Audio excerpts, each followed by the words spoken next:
Then we're going to have an update from the Pastoral Search Committee. And then I know that for those of you who have participated in the property mission statement workshop that happened in late August, I think early September, we do have a draft of the property mission statement that we're going to review and approve. And then I asked for an update from the investment committee. Bill or Chris, is somebody going to be doing that? Okay, great. And then I'll give you an update on the strategic plan, and then Lorraine's going to walk us through the 2026 budget, and we are going to review that and approve that. And then any other new business that we have to attend to, and then other business overall, we have a couple of items there, and then we'll adjourn the meeting. So, any other topics that people want to add to the agenda at this point in time? If not, then we'll move on to review and approval of the annual report and the minutes. Are there, I know that you're skimming through them, are there any questions that you have about any of the information that's presented in the annual report?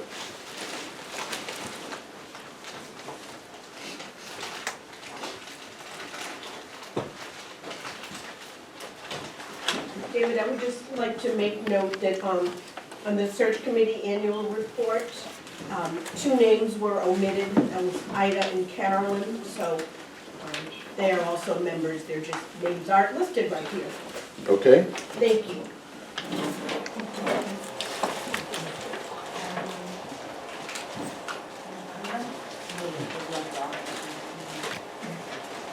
Betsy, do you still need paper?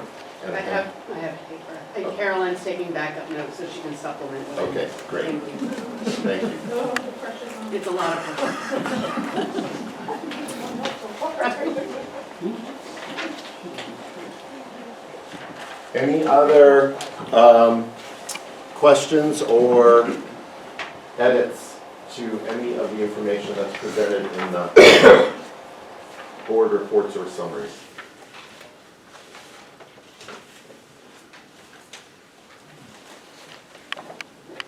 I'll just give you another few minutes to kind of go through them. While you're doing that, I will also, in the spirit of recognizing work that goes on behind the scenes, Dorothy is an amazing engine that drives a lot of things that go on, and certainly the creation and preparation for the annual meeting is one of those. So I would also like to make sure everyone acknowledges Dorothy.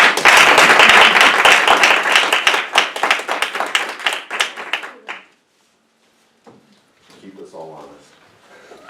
David, and this, other people I'm sure would know the answer to this, but what's the total membership of the church now? Something in the statistical here.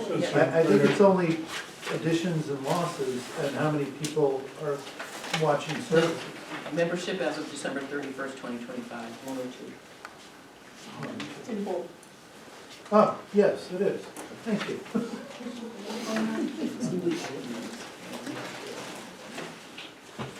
Any other questions? If not, may I have a motion to approve the minutes and the annual report? That was Bill. Bill moved. I second it. Mike seconds. Any discussion? Further discussion? All those in favor, say aye. Aye. Any opposed? Motion carried. Thank you. All right, Chris, update for the Pastoral Search Committee.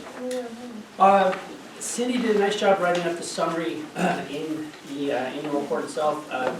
I've been brought on to add the color commentary.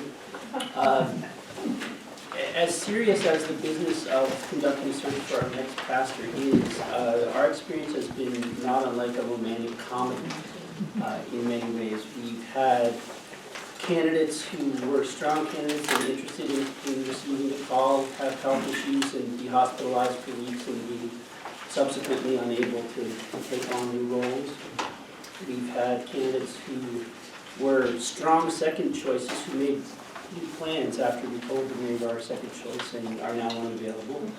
We've had candidates come to the church and meet with us and decide that it wasn't a good fit.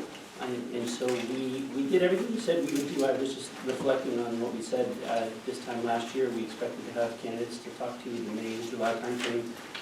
We had second interviews with 3 candidates last summer. And we have a fourth second interview scheduled for next week, or the week after this coming. It's been challenging. It's been confusing sometimes.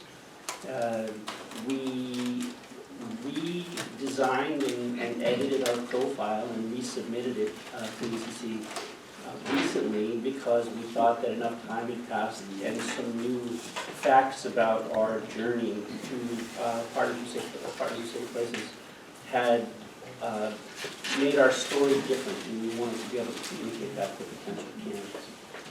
So we have a new profile on this week. We've had a couple, I think a couple is 2, I think, new profiles to look at, and we're soldiering on.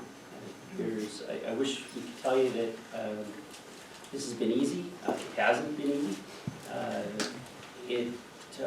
It's going to take more work than we thought, but we're here and we're doing it. Happily entertain any questions.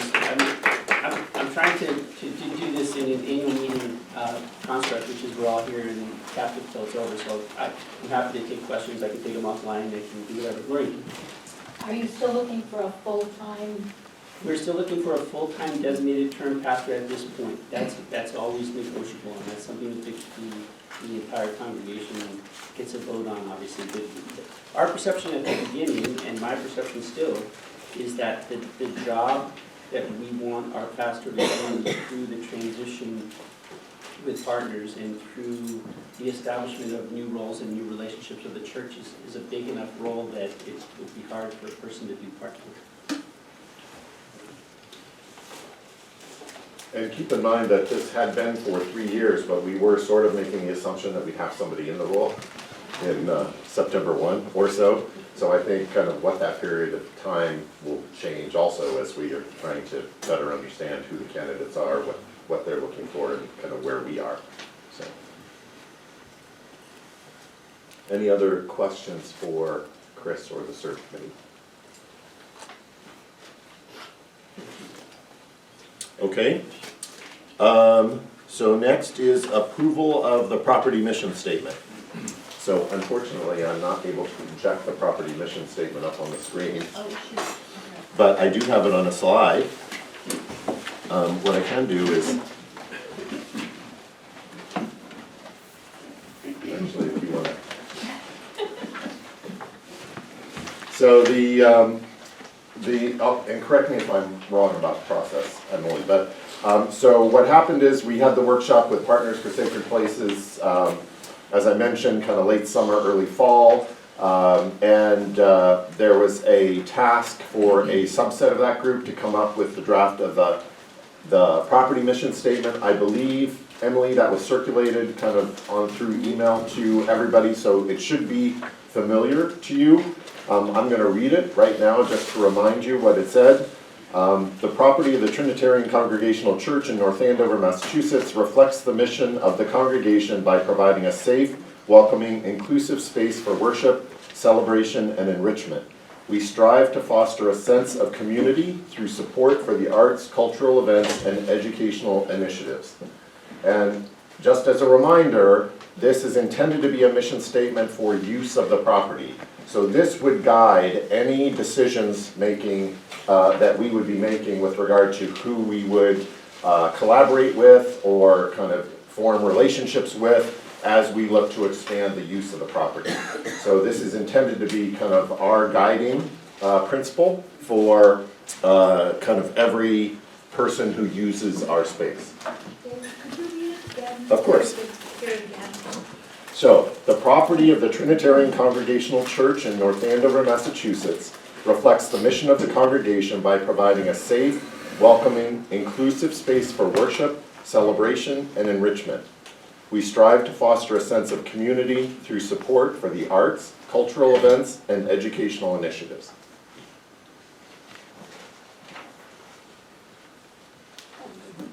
Any comments or questions, or Emily, any additional? No, we worked with Shelley from Partnership for Sacred Spaces, and we spent that day on August 23rd reviewing the physical spaces that we had to offer and thinking about what we would want uses to be and what we would perhaps not want uses to be. And came up with and came up with several options, which we then ran by a representative from the diaconate, that was Mark. And then we finalized the draft and sent that to the church leadership, and that's where it's staying. I see your hands moving in the whole thing. So if there are no further comments, may I have a motion to approve the property mission statement? Motion to approve? Second? Second. Names of those, please. So Tony Thank you. and Mike seconded, Thank you. Keep going. yes. Any further discussion about the property mission statement? It's the words that are in it or the idea that it reflects? If not, all those in favor, say aye. Aye. Any opposed? Motion carried. Thank you. And thank you to Emily and the crew that kind of crafted that together offline. I know that that was an unexpected task. I was voluntold. Yes. Okay, update from the investment committee. And let me just preface this by saying, so as we get into the strategic plan and we start talking about the budget, we are getting to a point in time where we are now withdrawing significant amount of money from our investment funds to balance the budget. What that means is that you'll see the income we're generating on a yearly basis no longer covers all the expenses. We've sort of been fortunate that we've had a few things that have helped us get closer, and we haven't had to withdraw as much. But we're now getting to the point where we are withdrawing a significant chunk. So part of this discussion is really around where we, so everybody understands where we currently stand with our investments, and then kind of the impact of the significant withdrawals that we will be making. And I would say it's fair to say this is going to be largely annually for the next few years. So we really need to look very concretely at kind of the extent that the investment funds are going to be able to fund our activity, because I think personally that it's directly relevant to the decisions we're making as part of the strategic plan. So Chris, I'll turn it over to you. I'm standing in the front because since we don't have a projector, I'm going to flash visual aids at you so we're all talking about the same sheet. Does everyone have a packet? Okay, so we talked about the budget a lot. But in my experience, we don't talk a lot about the investments or some of the income parts of the line items that we incorporate into the budget. So it makes sense to talk about this in an inaugural sort of a way, especially as we enter a period where we're going to be spending money, or we perceive we're going to be spending money differently than we have in recent years. So part of what I wanted to do here was sort of give you a snapshot of the investable. Chris, do you have an extra? Do I do? Yeah, you can. Here. Okay, great. Our investable portfolio, the liquid part of the portfolio, we have some assets in trust that are harder to access because they have a lot of restrictions associated with them. So what I'm going to be talking about here are the parts of the church's portfolio that we can spend with relative ease. Okay, and I'm going to show you what that looks like. A snapshot from 2 days ago. We'll go through some simplified scenarios that our financial advisors put together for us. Simplified is good because they help us understand basic trends, but they don't help us predict the future. Like if we could predict the future, we'd all do very well in the markets, right? And then we'll talk about some conclusions and some thoughts about what's in here. So first things first. This page here. First page. It's a snapshot of the portal that we use to manage our investments. Can you make sure the camera Yes. can see it? Sorry, Caleb. First page looks like this. I apologize that it's a little hard to read. Let me make it easy for you. The most important thing on this page is a number sort of near the bottom center. It's a little less than $2.4 million. That's the size of the church's portfolio currently. Okay, the investment families and how things are grouped in percentages are over there on the right in that pie chart if you're interested in that. And I can always provide this to people on a regular interval as well. This is easy to get at and easy to share. Next chart, let's do some vignettes now. Vignette 1, looks like that. Kayla, vignette 1 looks like that. Tell me if you don't need me to do this anymore. I think you can probably work this out. This vignette is where we withdraw, I should say. Spend, withdraw, saying, but not really. We withdraw $50,000 a year from our investments. And the scenario presumes that the market returns 5% each year, every year, for the next 50 years. If you see my face doing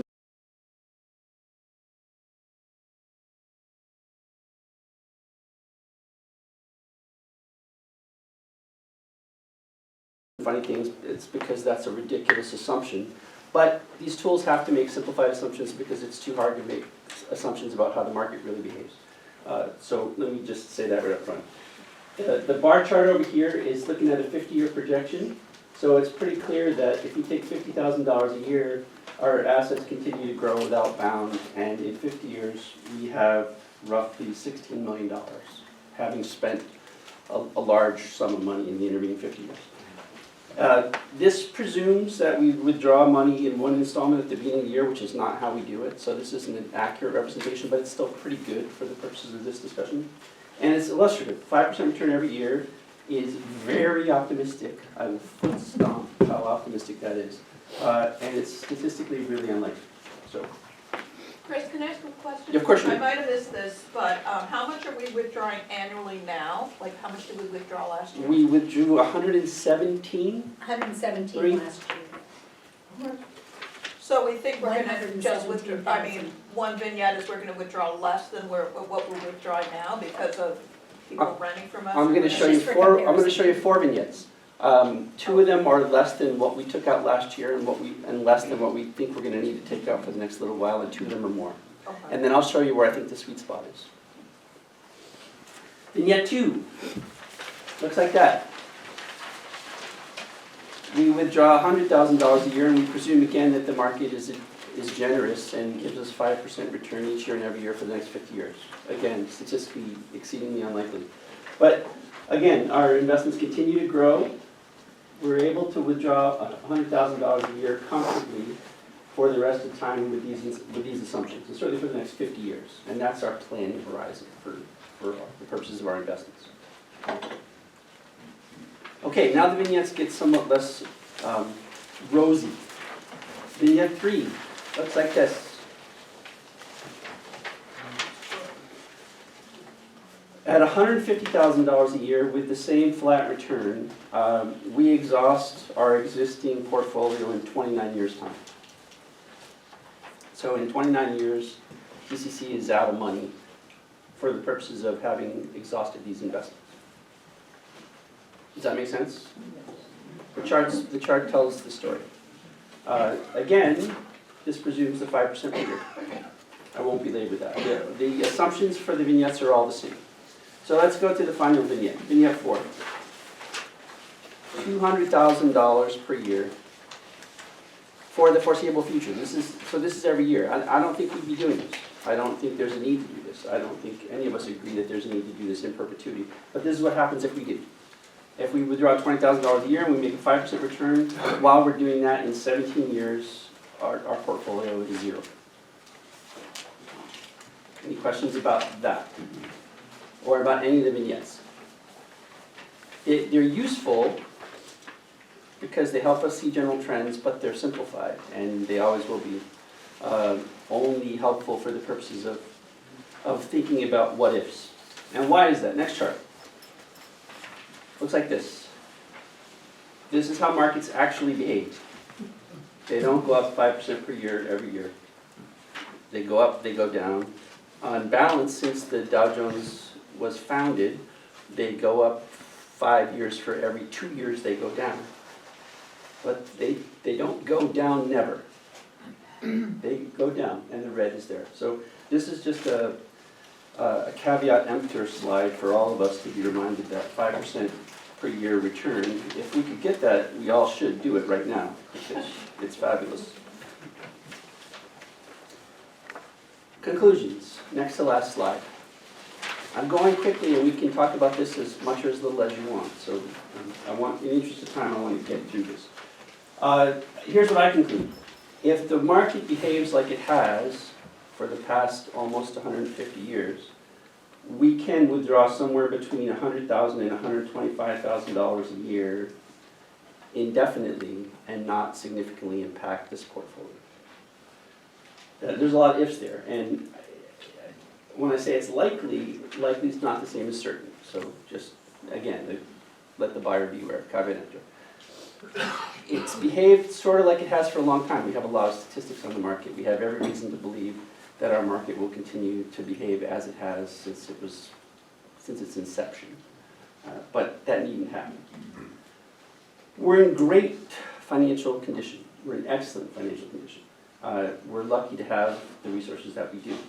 They give us options that we wouldn't have otherwise and that other churches don't have. So part of what I want to send you away with is the idea that we are in good shape financially. We need to be mindful of how we use these resources, but we're very blessed. We have a lot of money. And finally, if we use these investments at this rate that I'm suggesting, 100 to 125K a year, that still leaves us with an operating deficit, whether pledges stay flat or if they increase slightly. And why am I not saying if they increase dramatically? Because I don't believe that's going to happen.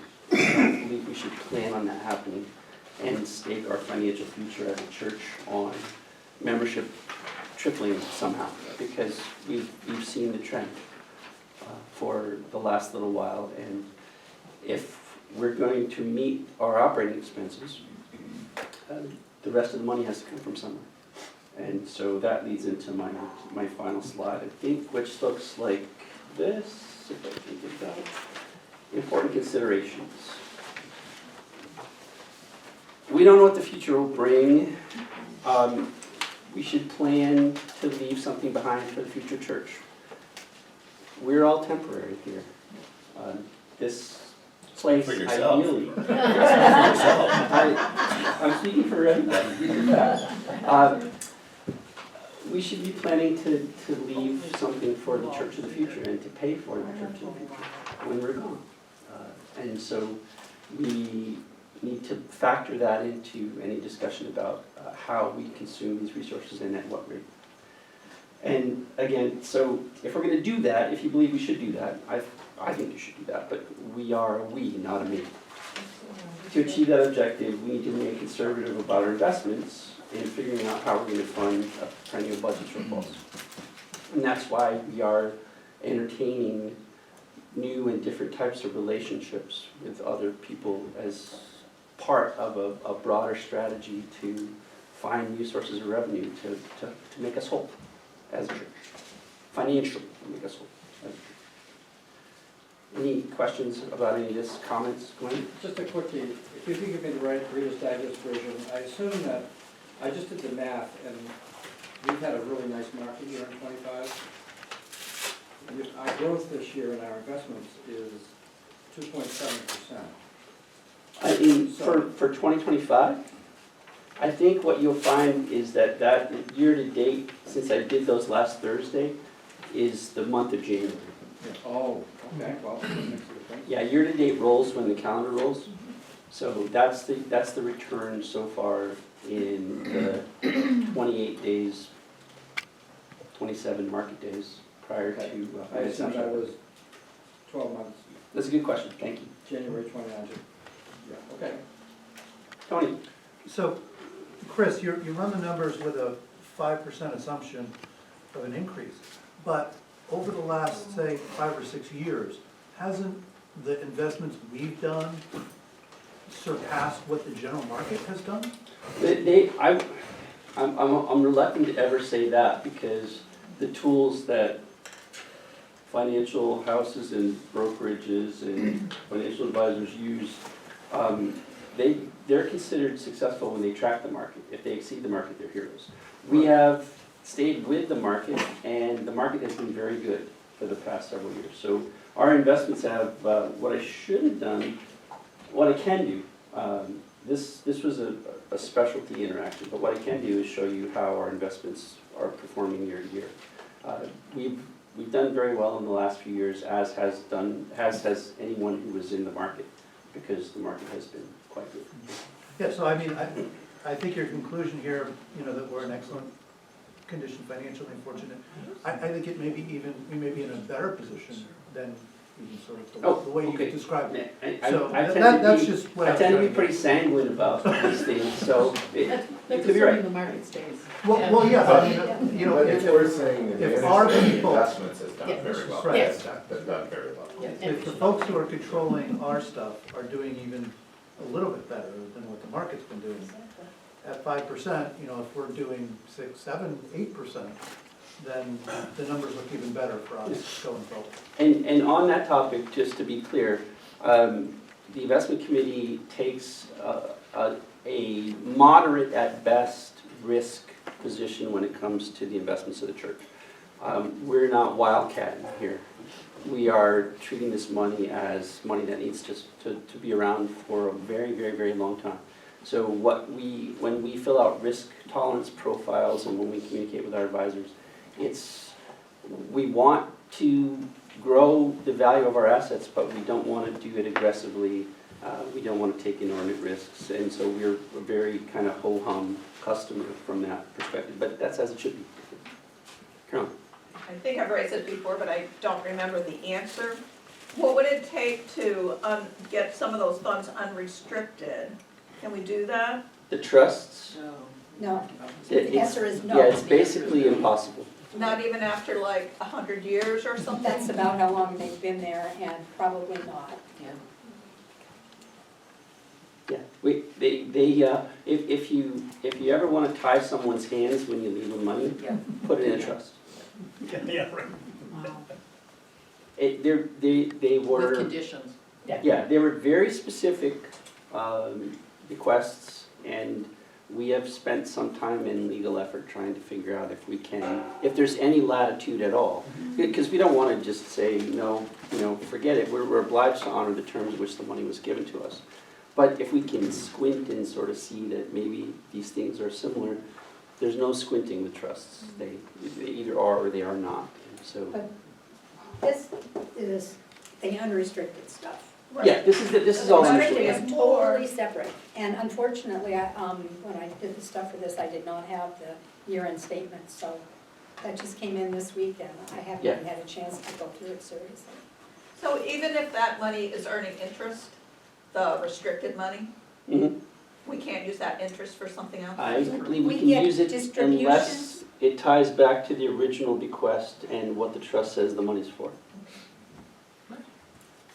Now, understand, we use portions of this money every year Yes, to fund the budget. Right. Okay? I mean, exactly right. we- Bill. we This use- is you know, nothing new. We're not talking about, this year was not unusual. It was only unusual in the sense that we had a couple of extraordinary expenses, so it was larger than it has been in previous years. Yeah, but we use that restricted trust money every year as partially funding the budget. Yeah, because one of the trusts is for like music programs so and we one use is it for for, and music. so you use the money for Yes. those When it's specific aligned, things. we Yes. can use it and that's what it's for, and we do use it. But when it's not aligned, we can't. So, In both 24 and 25, we got about $14,000 from Cambridge Trust. And that was the allocated amounts that Those are restricted? are restricted. But we get an allowance, if you will, out of the funds. That's a good way to describe it, it's like an allowance of money that So can be we've used. got 14,000, and it seems to be kind of on a steady, Ongoing basis.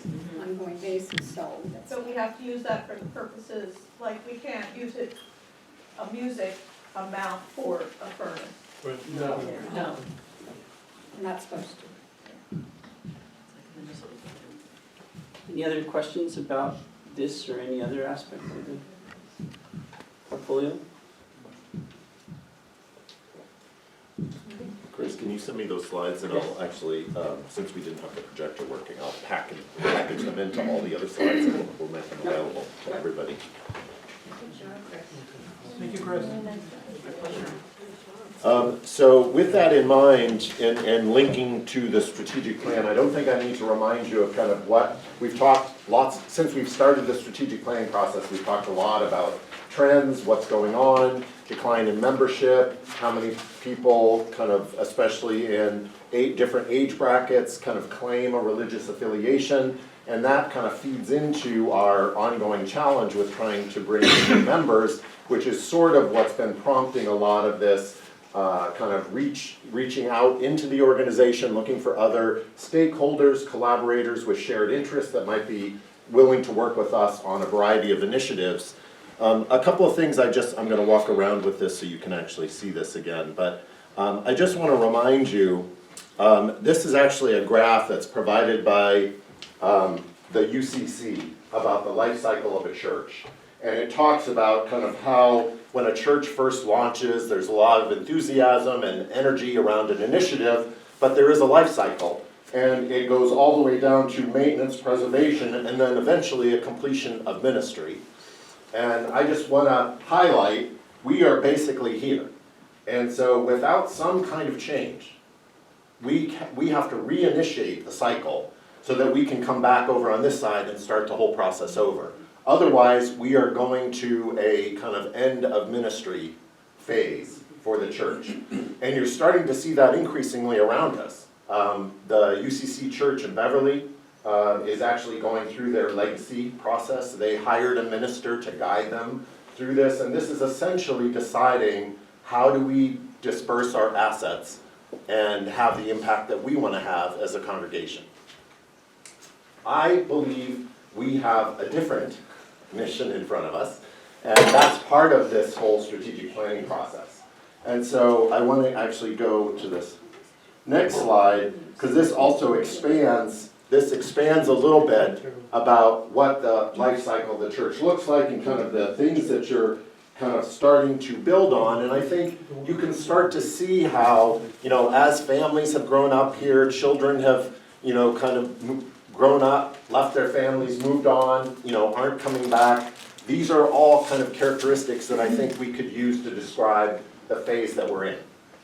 And the reason I keep pointing this out and keep driving this is because while you hear from the investment committee that we can survive doing what we're doing, treading water is a phrase I would use, that's not going to change the end result. So it might be in 10 years, it might be in 20 years, but if we don't do something different, we will reach our end of life, and we or the next group behind us will have to figure out what legacy do we want to leave to the community and how do we distribute our assets.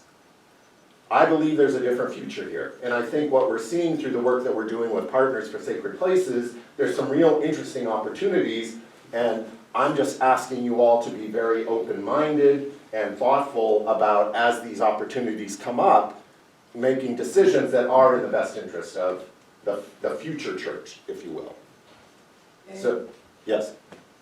I had heard one time that if we disbanded, our assets would go to UCC. We get to choose what we do. So there's no, it's not like the Catholic Church where if they close a parish, the head church takes everything. But it does say that in our bylaws, exactly what Hazel just said. Yes, well, we, in our conversations with the conference, we get to choose what we want to do. I mean, and we certainly can leave some, I mean, it's sadly almost like a will, right? We can choose to do certain things. But if we, for example, sold the building, that money doesn't all go to the conference. We could distribute it among the surviving members. We can't do that. We can put it in the Bible. You can't do that, state law prohibits that. Thank you, Dave.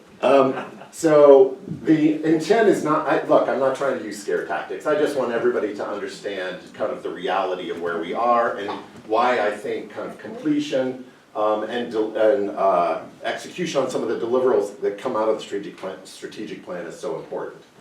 So with that in mind, kind of where we are on the strategic planning process is we now have our church vision and mission statement. We now have our property mission statement.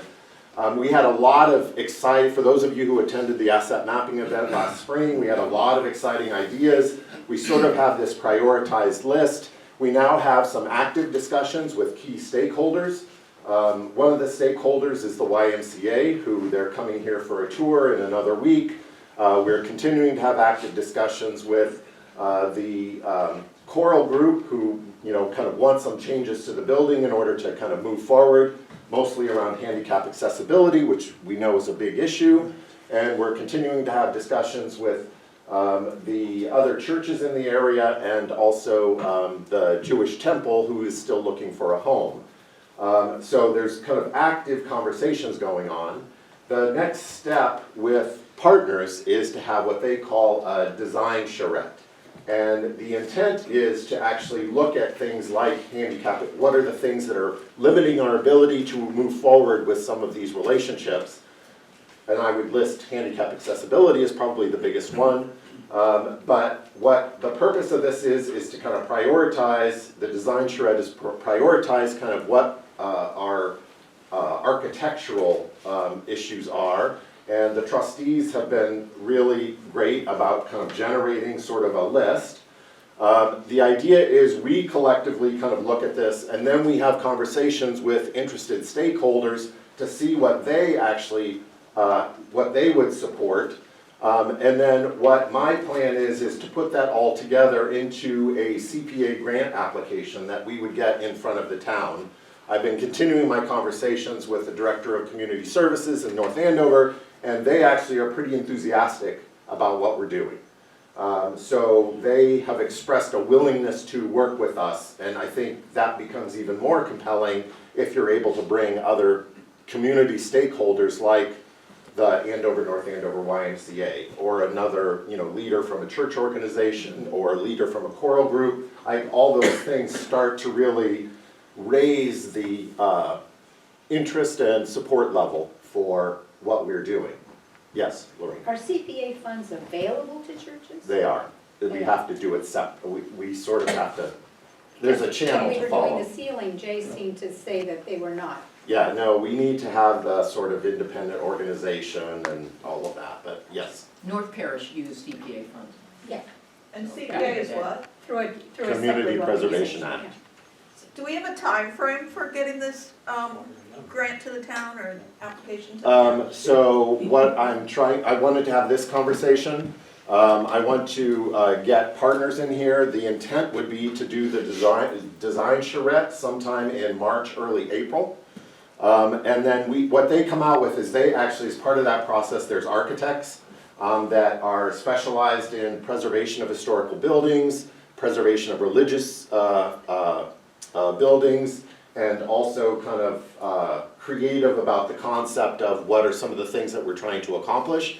And they come up with sketches. My goal would be to have those sketches as part of the application. What I wanted to do is meet with the Y first, which my meeting with them is a week from Monday, and then go sit down with the town of North Andover and say, here's what we're thinking, how does this fit into your time frame? I had generally been hoping to have a scope of work done by now, and then be able to submit a formal application. I was hoping by early March, but I believe we've missed the boat for this year. that may be the case, yes. Yes. I'll throw out something just for you to think about. Mm-hmm. Some of you know I've been very involved with the Council on Aging in North Andover. And we have a new senior center.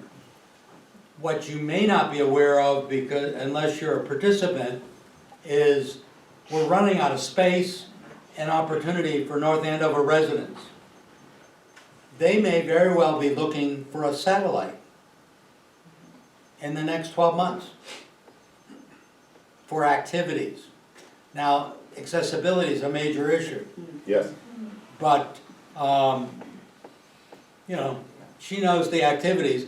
We have just introduced a whole new sign-up process that the council had to approve that involves lottery because we don't have enough spots. There was a day in November when people signed up for things in December when 30 people were waiting in line at 6:30 in the morning to sign up at 8 o'clock in the morning because it's that popular. Yeah. And there's no space left in the parking lot and in the building itself, even though it's a brand new building. Well, what are they doing with the old senior center behind town hall? I hope they're condemning it. Well, I mean, I'm just saying, that's a whole space that. Yeah, the town has got it in them for storage, but it was a terrible sight. The scout cabin is handicap accessible. Just reminding everybody, the scout cabin is accessible. Yes.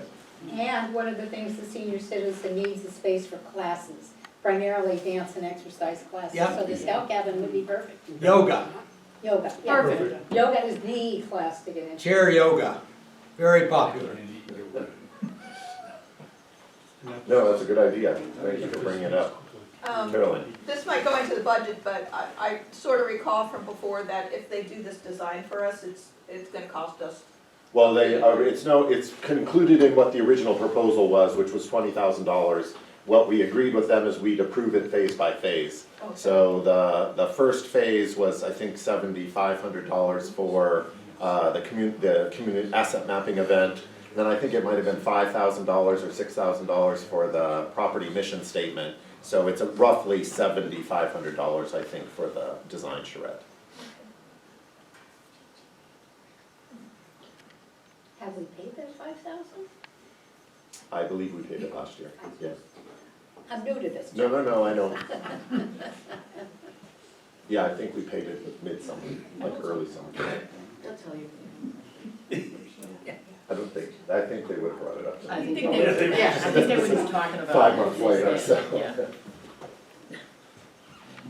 So are there any questions about kind of where we're headed? Yes? So in this design charrette, are we doing it, not we, but are they, you doing? This would be, there'd be an event of all of us, Okay, again, like we yes. did in August? Yes. Okay, so do we go into things like, you know, what's a good number of bathrooms to have? Yeah, no, and absolutely, that's the idea. The kitchen and all Yeah, of that no, goes into. those are some of the functional details of, again, the very specific question is, what would it take to satisfy some of the needs that we see from stakeholders that we've been talking to? Thank you. At least 2 more bathrooms. Yeah, at least. Yes? And we thank Maureen for taking over the treasurer's job. Oh, we absolutely should do that, yes. Well, I figured we would do that. Well, to be fair, you might want to see what she has to say. Not good things. Okay, yes, Bill, I have two questions. of course. First, on the graph that you showed us on the life of the church. Yes. And I'm assuming that's a compilation of a lot of churches. Yes. Yes. Is that downward spiral primarily financial? I mean, it seems to me that most of the ones you mentioned are going broke, and that's why they're going. No, so I will say that that is definitely a key element. I mean, you may recall when Wendy Olopati came from the Medford Church, when they brought her in to help facilitate a transition, she got in and they had essentially 8 months of money left. So one of her big issues was, if only we had started this process sooner, we could have done so much more. So they were forced, certainly forced because of money. I would say in general, that's a key part, is do they still have money? Okay, my second question is primarily all of these groups that we're talking about partnering with, primarily add money to our budget. Okay? Yes, I mean, the temple is not going to grow our membership, yes, okay? The choir is not going to grow our membership. We've already just proven that we are not in bad financial shape. yes. Why is there nothing in this plan about growing our membership? So we've been spending 15 years trying to grow our membership. And I understand, but I believe that we always need to keep trying to do that. But I think right now, the effort needs to be to expand our exposure to more people in the community who might be drawn to what we're doing and see that as an opportunity to become a member of the church. So certainly members of the temple are not going to jump over and become members of our church. But I do think if you have, kind of members coming in to hear a choral performance that are inspired by the sanctuary or kind of the groups that are meeting them, or if you have kind of people from the senior center coming in and doing their yoga and are interested in potentially coming and joining us on Sunday morning, I see that there's kind of other things happening as part of that, but we always should be having, I think we should be having a plan to grow membership that is as important as this plan that we're talking about. Because we always stand here and say, oh, we try to grow members, but we haven't done anything in the last couple of years that I can see to grow membership. No, I think that's true, We but have the money. if you have some ideas, I'm Yeah. sure the deacons will be happy to hear those, right? I had the ideas. I have nothing to do with the. No, I'm just saying, we tried. But what I'm saying is Bill, financial is not I our agree. driving force. I agree, and I think if anyone has ideas, the deacons are always bringing up, what can we do to grow membership? This has been a priority for the deacons for forever. We And, have held off on it hiring a consultant, from the council, yes, which is, maybe we should get Glenn back in. yeah, because I thought that was, we budgeted that last year, I thought. Yeah, but we didn't Yes, end up doing it's in the it. budget again. It seems to be. Noreen, what's the cost of the consultant? Membership. Remember? It's like, well, we budgeted $10,000, so Bill brought up, like, do we have a special plan to grow membership? And then I said, we did put something in the budget for, like, Hiring a somebody from the consultant. council. Yeah, we had spoken probably as much as 18 months ago about trying to hire a consultant, because I know they're available, who actually know how to build churches, which apparently is beyond our kin. So a year ago, we set aside $10,000 in the budget Yep, to try to do that, but we've never pulled the trigger on it. So we've asked for it in the budget again, It's there. and I think it's, left to the acting whether or not they actually do it. So- Partly, we were kind of waiting to see where the strategic plan was Yep. taking us and to get our new permanent minister. yeah, no. But I don't know. But I think actually we're at a point in time now where we could pull the trigger on that, because by the time we end up with some ideas, we'd actually kind of have a lot of these pieces in place and be able to actually lay out a more communication strategy with the consultant. And a consultant, even if they're really on the ball, it's gonna probably take them 6 or 7 months to really get up and. Yep, and- yeah, no, so I think and the be timing, effective. it's good timing, so I would say let's plan The that. other, the other thing that we're also hoping to do is actually get some help pinpointing churches that are at the bottom of that Yes, thing that you showed us, and invite them to work with us and eventually maybe join us. In fact, we went so far as to have a discussion in the diaconate that,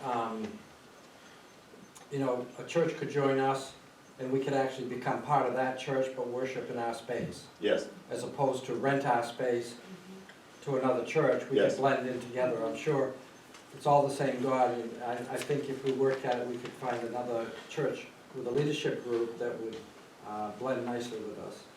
yeah, and there's a little bit of that tone to the discussion that's occurring with the North Church, the Methodist Church, and the Episcopal St. Paul's.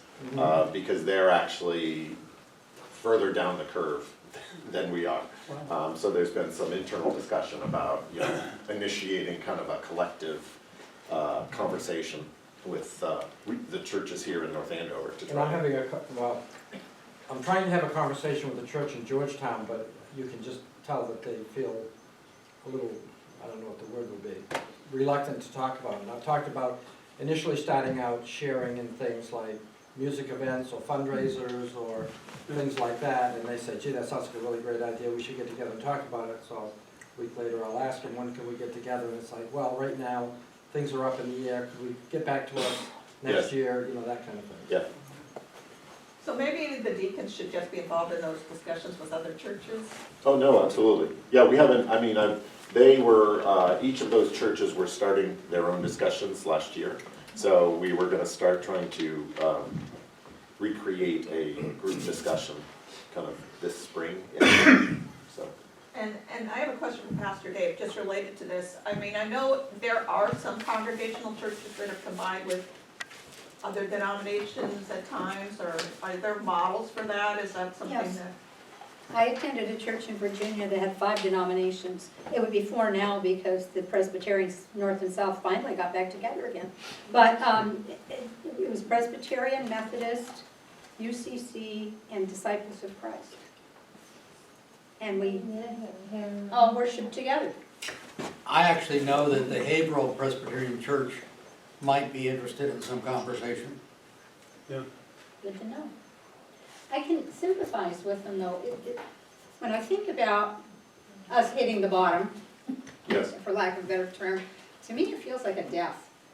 And It so does, It is. absolutely. you've been going to this church for 5 years, 20 years, 50 years, and it's like your family is dying. Yes, And so I can see why they would be very reluctant to first admit yes, that they have a problem and then acting on it. yep. When we closed one of the Presbyterian churches in Lawrence, we held a wake. Appropriate. Yeah. That's what we did with some of the funds that were left. Yeah.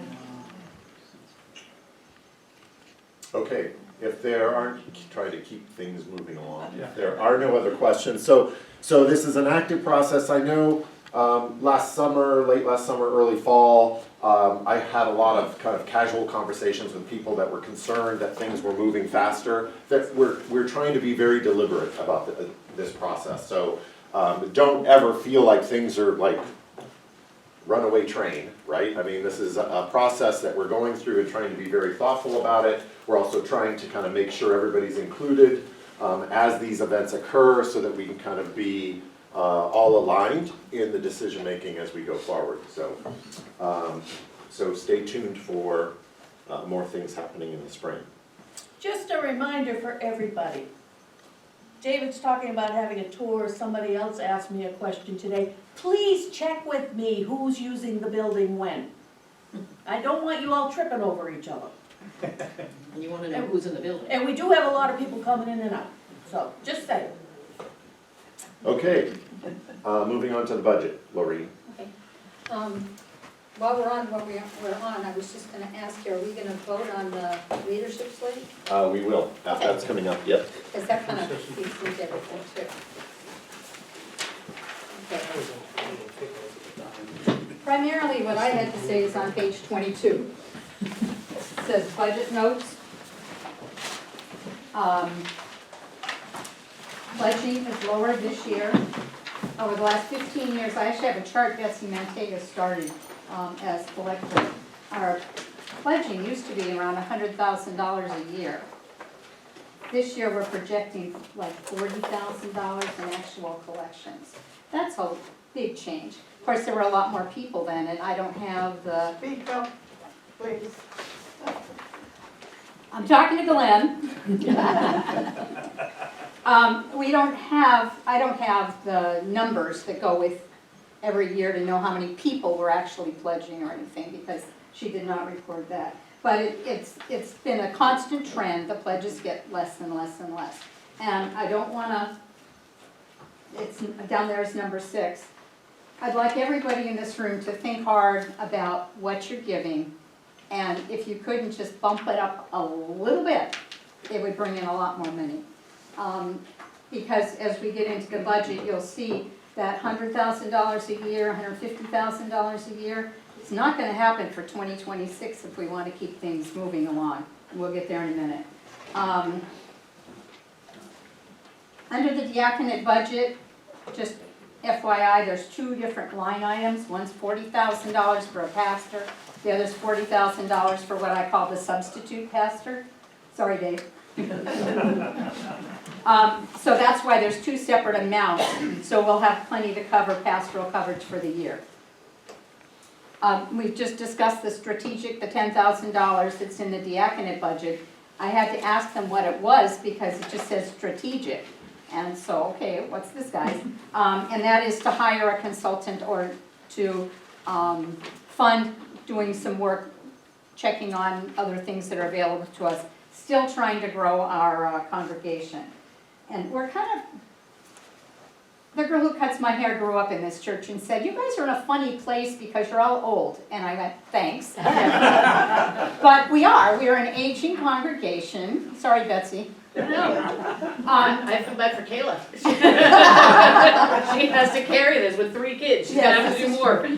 But because we have gotten older, our children have gone on elsewhere, as somebody said earlier, so we don't have young families in the church. And if somebody new comes, they're looking for some place to take their children for Sunday school and to attend for themselves. So it kind of leaves us in this really awkward place.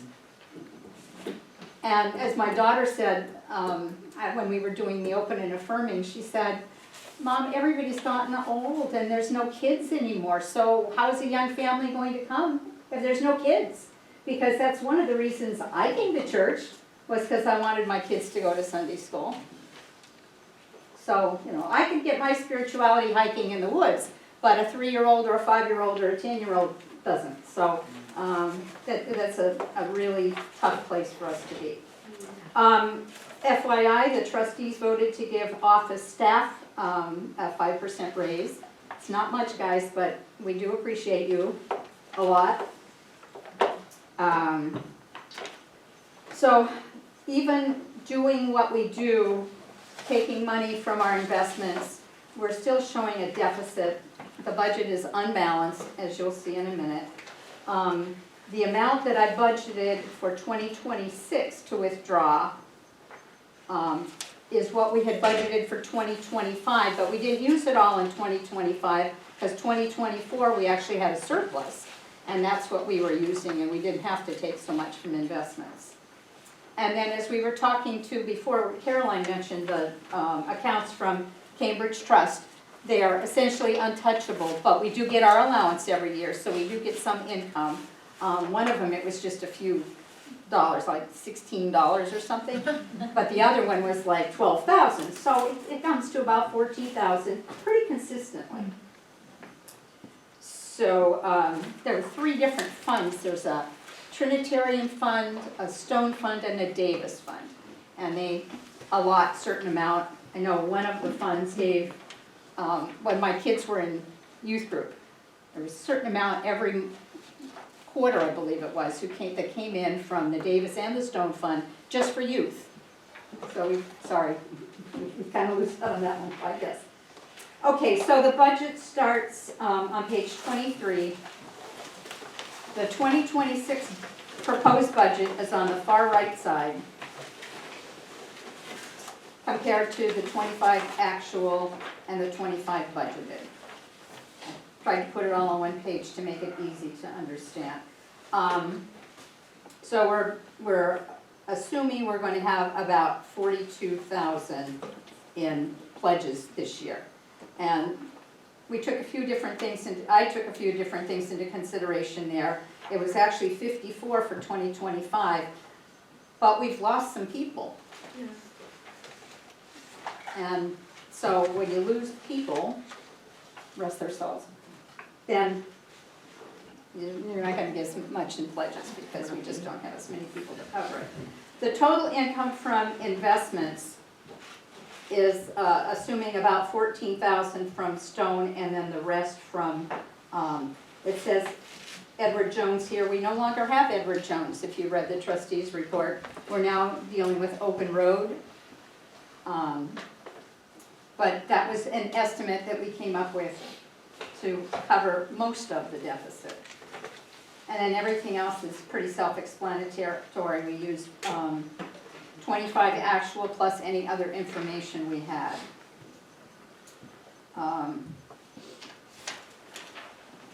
So if you go to the bottom line, oops, I'm sorry, over on page 25, even taking almost $200,000 out of our investments this year, we still come up with a $27,000 deficit.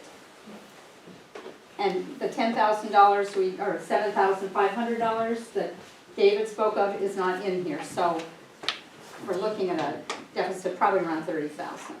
And we can't ask the committees to cut back anymore, because I know the trustees only spend what they have to keep the building standing. And I know, you know, what could we cut, but not much. You cut missions, but don't. Well, if we cut missions, Kind of defeats the we're purpose. cutting what we're all about. Right. It's always been a key factor in our identity. So we're talking about round numbers, $200,000 coming from our investments to keep our budget, our expenses covered. And then, if you look down there, capital maintenance, we have another $100,000 that we need to spend for the new boiler. We all know we need that. After our few weeks without heat in the main part of the church, it got kind of interesting. And it's not The working steeple right. repairs, we've already paid $31,000 toward that $40,000. And then the new roof and gutters, we haven't paid, we've paid for some of the supplies, but we haven't paid for the labor, which of course is significant because they have to get up on the scaffolding and so on. These projects are all in process, I guess is the best thing. The trustees have done some work on the boiler, and they know that they would like to replace the boiler. Help me, Mr. Pickles, we have $1 million, how many gallons? A million BTU. Yeah. Big.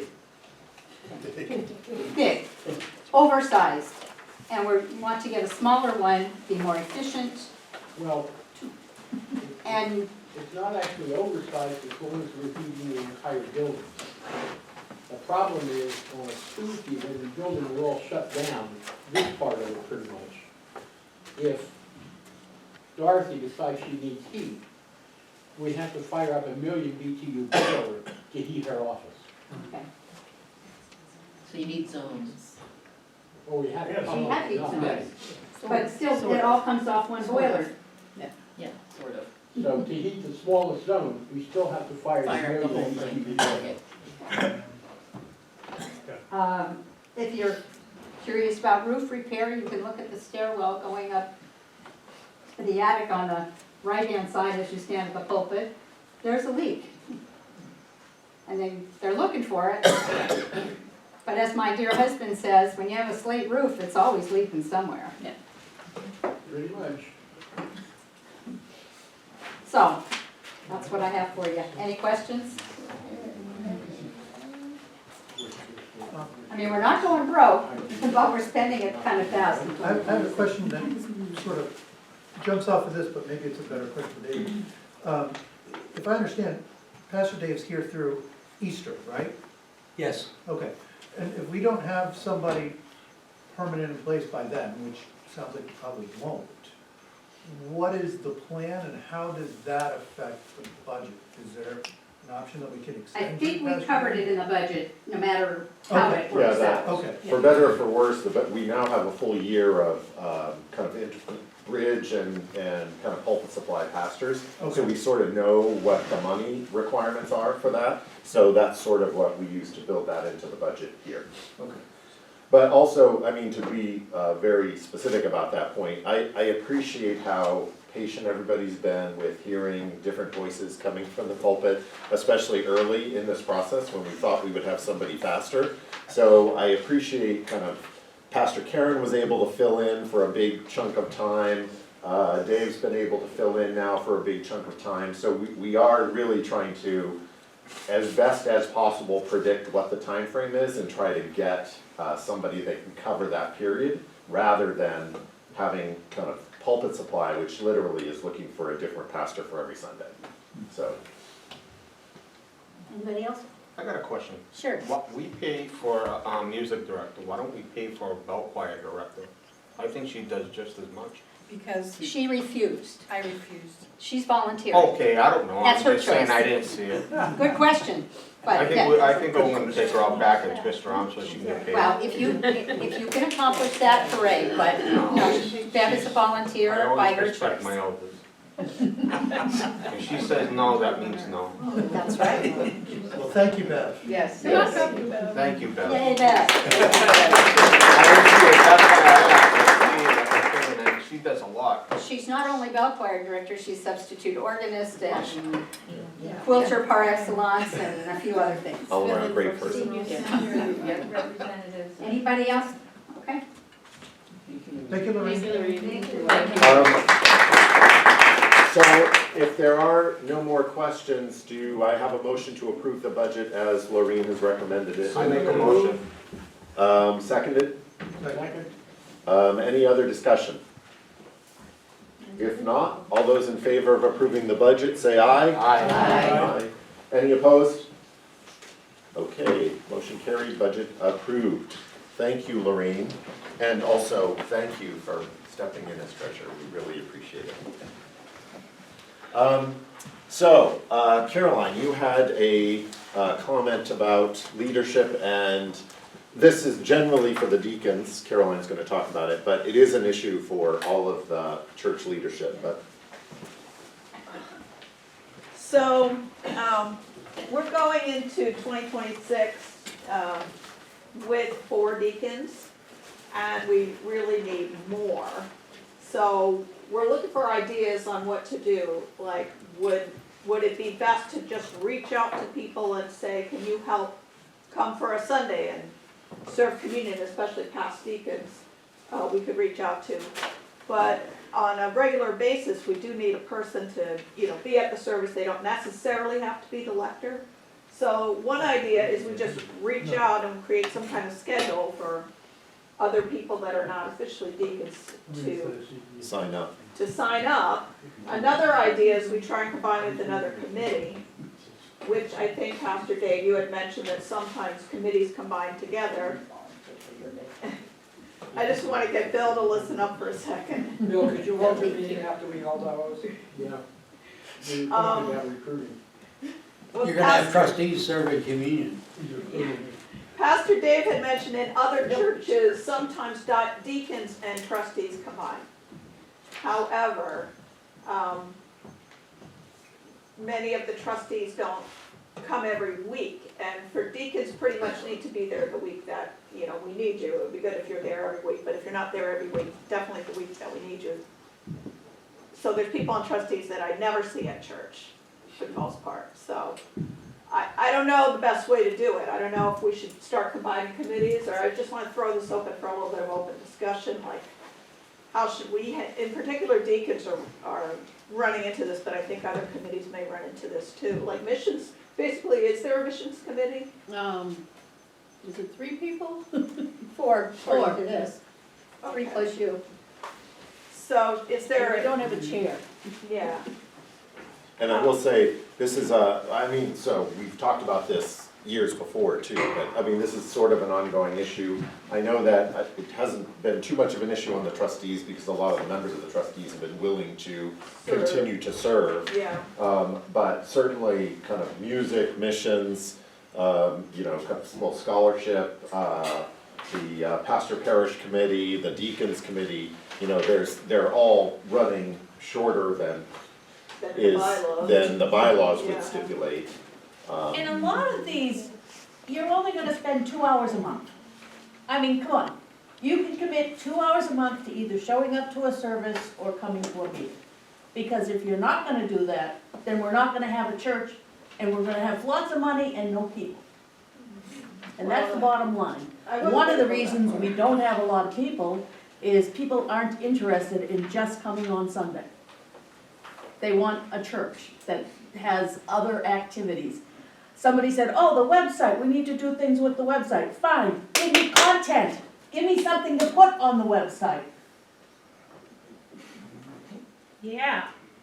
I think a lot of people in this room are already on a committee, so that's why I'm looking for Ideas. and, I don't want to necessarily pressure too many people. I do want to say, having served on the diaconate before, not doing it again because I took over another role this year, but having served on the diaconate before, and hearing that there is a plan that the diaconate would like to carry forward this year to start exploring with a consultant, how do we grow our membership?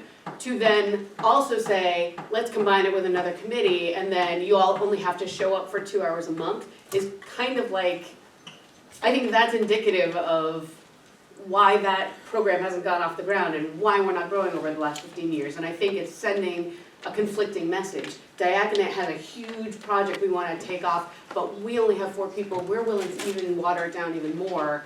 That just, I don't know, like, I think that's something that we need to think about, is what is that, what are we really saying with that? Maybe church council needs to help with that growing the church project. I mean, it's not, I don't know. That's, I'm looking for ideas though. I mean, would everybody be open to if we called you and said, can you, like deacons have been reading the lessons too, which we didn't do in the past, actually. We had a whole separate lectors.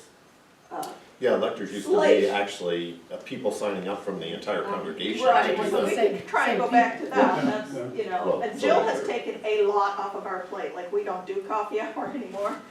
Thank you, because I never liked doing coffee hour, but Jill's been doing it, Jill's been doing the hymn numbers, a lot of things the deacons used to do.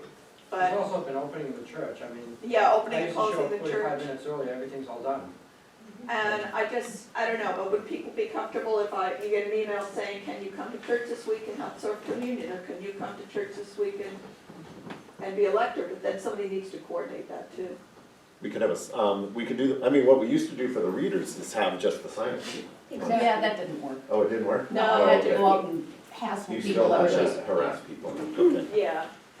So That's I don't what know. I'm saying, 2 hours a week. I know there are people in this room who are not on a committee and could commit 2 hours a month. I know, but a lot of people have served over the years and may want to just take a step back for I I understand. would love myself to take a step back, but I don't know who would come up and, you know. Emily, oh, sorry, Cindy. So could you just run over what committees need people? Or it is every, It's all listed on the leadership I slide. think deacons are the most. Deacons are in the, Direst need. dire, I mean, yes, We're the okay, direct dire need, need, because we're yes. here, we have to be here to help run the service. It's waiting. And you have to be. Well, I have to say, is this a post? it's very sad that we're begging somebody to do diaconate work. Like Page we 20. want them to take care of coffee hour. It's only an hour a week. And you got more, they give more hours to sports than they do to this church. Amen. It's sad, it really is. I don't know what to do. I pray to God that things will turn around. Emily, you had something? I was just saying, I think as a temporary thing, asking people individually to come and do a specific chore at a specific time is fine, and I would be happy to do that. Okay. Not coordinate it, no, don't mishear. Right, I know. Date. Nobody wants to coordinate. Oh, no, I'm sure that's what she said. Betsy, in the minutes, Emily agreed. Okay, well, we'll. No, start with- I think for the short term, that's actually a good interim solution. Okay, so maybe I'll get with you too, Dorothy, and find out who used to be doing lecturing.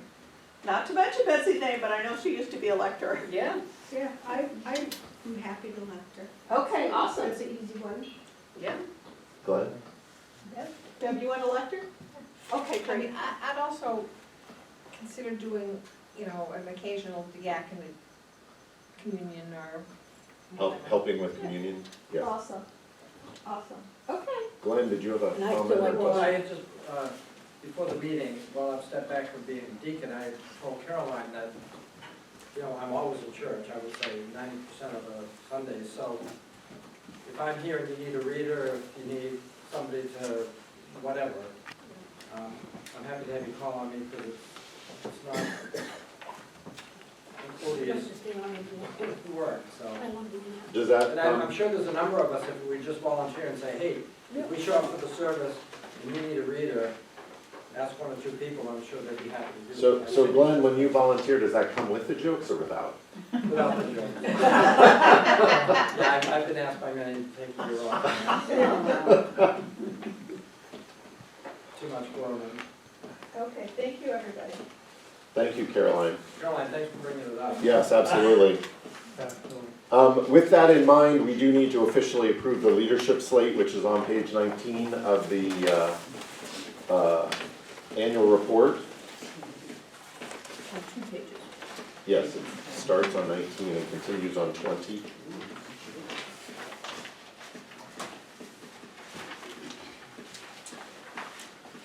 So if there aren't any further additions or volunteers, may I have a motion to approve the leadership slate as submitted? So move. Second? Second. Any further discussion about the leadership topic? Who did they approve in the second for that? Bill and So, Bill and, yes, oh, I heard a voice from back there. Glenn. Glenn. Blended. If there's no further discussion, all in favor of approving the leadership slate as submitted, say aye. Aye. Anyone opposed? Okay, leadership slate approved. Thank you. Is there any other business that needs to come before the congregation?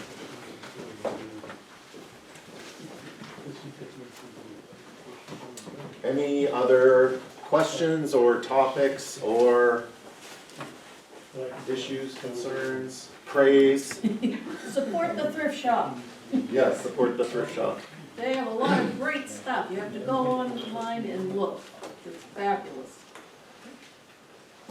And they give all their money away. Yeah. Except for what they give to us.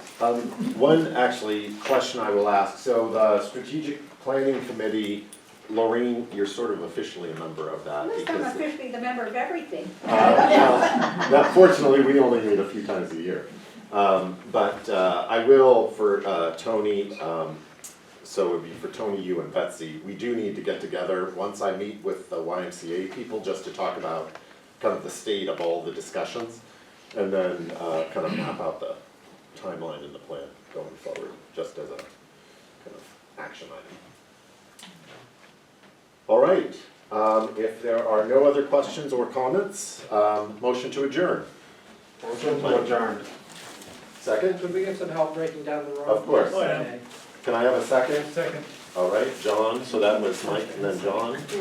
All those in favor of adjournment, say aye. Aye. I would just like to thank you all for making the commitment to be here. I know we covered a lot of things. Please don't hesitate to ask questions about anything. You know who kind of all the key people are on all these topics, so don't be silent. You aren't usually, so I hope you won't going forward. Yes, please. Thank you, Hold on. David. Yes, Hazel reminded me we need to have a closing prayer. Dave, do you want to offer the closing prayer? Now, you have to understand, I'd already warned him that if this went to 12:45, I had to leave. My family has planned a wedding? No, a birthday party for another family member without asking me about timing. So I have to leave by 11 or 12:45. But you made it. So let's pray. Glorious and eternal God, the creation is all about us. Part of that is the life of the church. It's not always easy. It's demanding. It has expectations. It needs things to happen as they move forward. Nurture the members of this church as they seek to understand where they can live out their faith through this people of God called Trinitarian. Yes, be with us in these months and years to come. Help us to be the strong people on Elm Street. In Christ's name we pray and serve. Amen. Amen. Thank you.